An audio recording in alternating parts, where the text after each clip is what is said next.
So let's start at that, because some people, we have powerful emotions come, and sometimes when they come up, you feel you just have to go cold turkey and just wait until they pass or something. But I want to tell you that here we make use of every experience. We need difficult and challenging experiences. We need the sweet and the bitter, especially the bitter you need it also, to develop spiritual muscle. You need it in order to test and to go more deeply into your being. If all your experiences was all just light and fun and stuff, nobody would wake up. You'd be satisfied with your egoic existence. But because at some point it begins to crash, your dreams are crashing, your projections are not working, and you feel really depressed. But this depression is for the person, not for the isness. And sometimes out of these states of very heavy feeling, you are compelled to find your way out. And the way out is the way in. Because you have to find that space. You have to find that space. With the invitation, it becomes very easy. But if those states catch hold of your attention, the isness will feel remote. It will just feel like it's remote. And if somebody says, but what about the isness? You'll feel very annoyed. Because now you're gripped by your own projections, you're struggling, and that's your reality at the moment. All this will fade gradually as you stay and somehow, confirm your isness place. But I want to show you a little bit when those emotions or bad feelings come inside. When they come, like, say, if we use one, say, like, rejection, you see. So this feeling of rejection, and it's so loud, energetically it's present inside the body, and it's like, these feelings are happening, and you're feeling that somehow you're just overwhelmed by the feeling. Then, first of all, don't try to stop it. The reflex is to try and stop it, or to create some distraction for yourself, so that you can, phone a friend or something, or have an ice cream to try and get out of that mind state. But I'm saying now, I'm going to show you how to use it.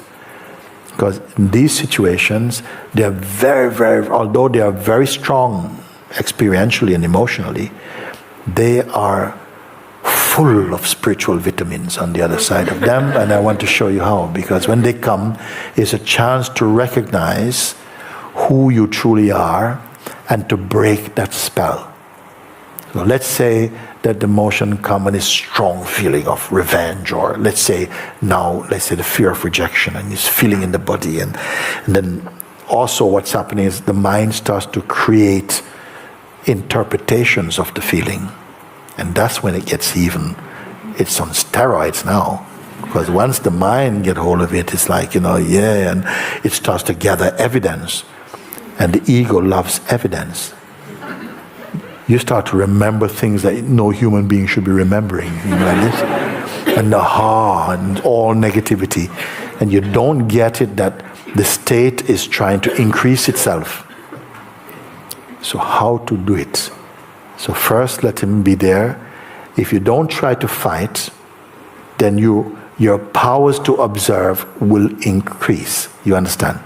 If you fight, you're in. You've logged in, so you're in, and you're not able to observe. You're too identified. So you simply let the feeling go, they're there, and just allow it to manifest in the body. It's manifesting.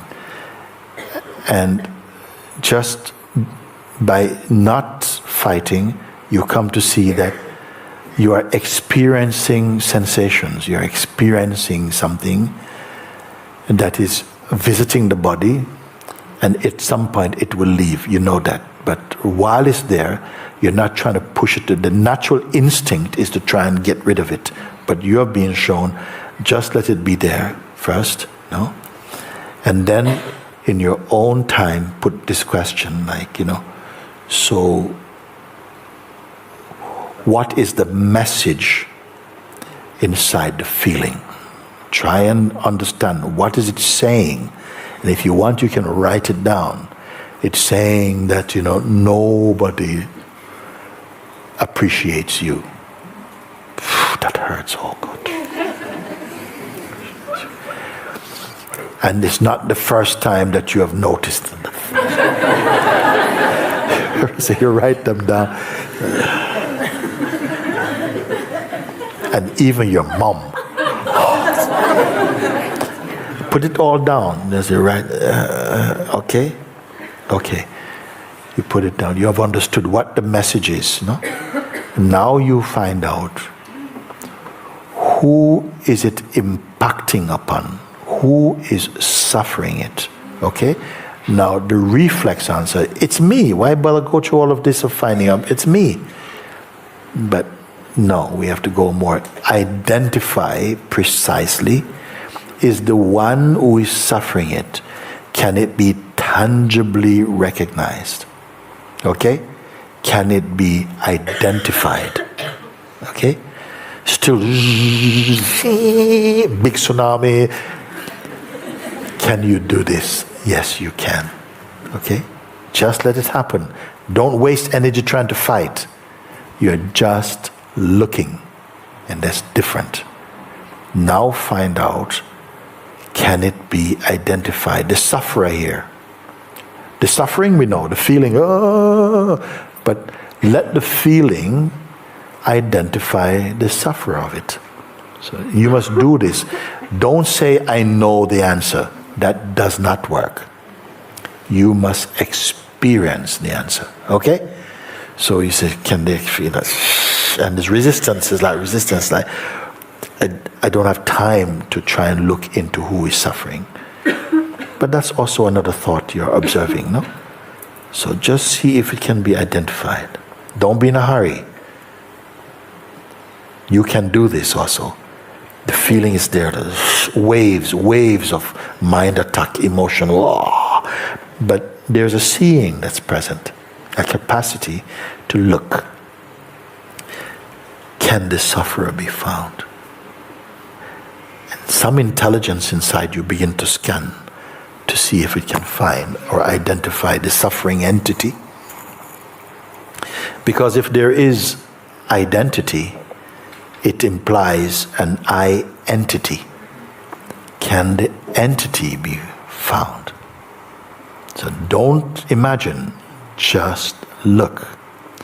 Use the emotions. Something wants to say, I can't bear this. Who is speaking? Who is speaking that? Can it be found? You see? And as you look and keep the looking going, even in the face of the screaming apparent one, at some point, if you keep it up, something will either do like this, like suddenly it seems to vanish. But don't start to celebrate just yet. Okay? Because something wants to go, oh God, thank you, Jesus. Oh God. No, just stay where you are and invite it back. Okay? Invite him back. Where are you gone? Come back. Throw the punch again. Throw the punch. I'm ready. Come on, where are you? And it may just send you a little email saying, not when you're ready. Okay? When I am ready. Okay? Or whatever. Okay?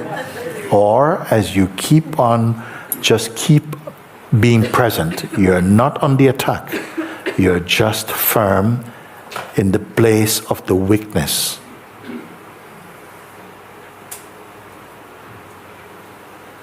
Your intellect, your intelligence is still alive. The feeling is in the body.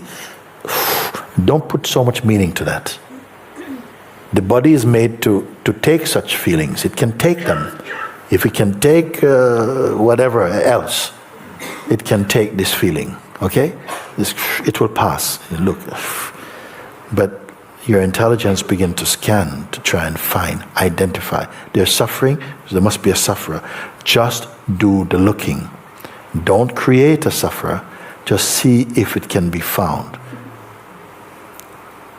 And the mind, in the role of the assailant, of the one who is beating you, cannot keep up its power under the scrutiny of your observation. And it will either collapse like this, and you feel spaciousness again, or as you keep looking, this happens like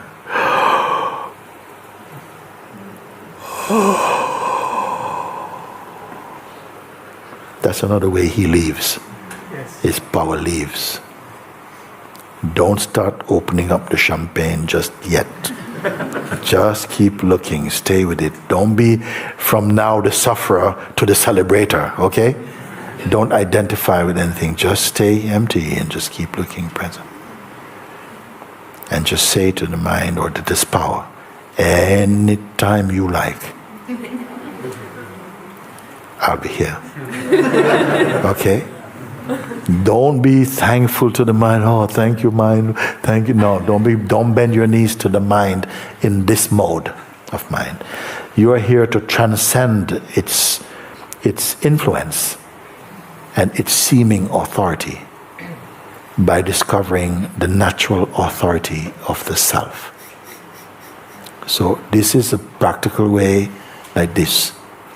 If you can go directly to the isness, better. Then you don't even have to do any inquiry just yet. Maybe save your inquiry for a really important moment or whatever. If you can come, as soon as you get accustomed to the space of the isness, at some point it will not require memory anymore. It will not require any practice. It will be your natural climate. Whatever happens, like I gave example before, it's like if you caught the flu for 3 weeks or something like that, then whatever you do in that 3 weeks is happening in the flu state, isn't it? Whether you're having a shower, you're on the phone, you're sending an email, you're at the supermarket, you're on the toilet, whatever it is, it's still in the flu state. The flu state is all-pervading almost. In the same way, everything that arises in you, every action that takes place, even the functioning of perception, is taking place in the isness. You understand that, isn't it? And it becomes so natural for you. Don't talk about it with anybody, not yet. Just be loyal to it. It is not personal. It is much greater than any person. You see? You're growing back into your original state. And it is a delightful homecoming. It is a tremendously empowering rediscovering. You see? So just keep staying with it. Now and again the mind will come. Something may happen, which may just be any ordinary thing, but the mind will claim it or something. Or you will think, oh, it's my mind again. And sometimes you are making up the mind. Sometimes mind has got nothing to do with it. You say, oh, my mind is in my mind. Did you call? Okay, yeah, whatever, you know. So just, you will also get used to not keep saying, oh, my mind, my mind, my mind. You don't have a mind. It's just like you have the air, universal air. You breathe it in. You say, my breath. Oh, where is it? Where's your breath? Can you find it again? You cannot find it. So it is just habit. It is just culture, human culture. The way that language works, the way that duality works. It is simple like that. So all this is going to start to become much, much lighter, because the most heavy experience you can have in life is to experience life as a person. Yes. You see? And I feel the world, the human kingdom is suffering from person poison. too much personality, you, me, this, I don't like them, I don't like that. The isness is not like that. From the isness is universal love. It makes no distinction, oh, you're not like this, I like, it has no type. Just like the sky has no favorite clouds, the isness has no favorite way, favorite thoughts, favorite way to be. It makes everything divine. Okay?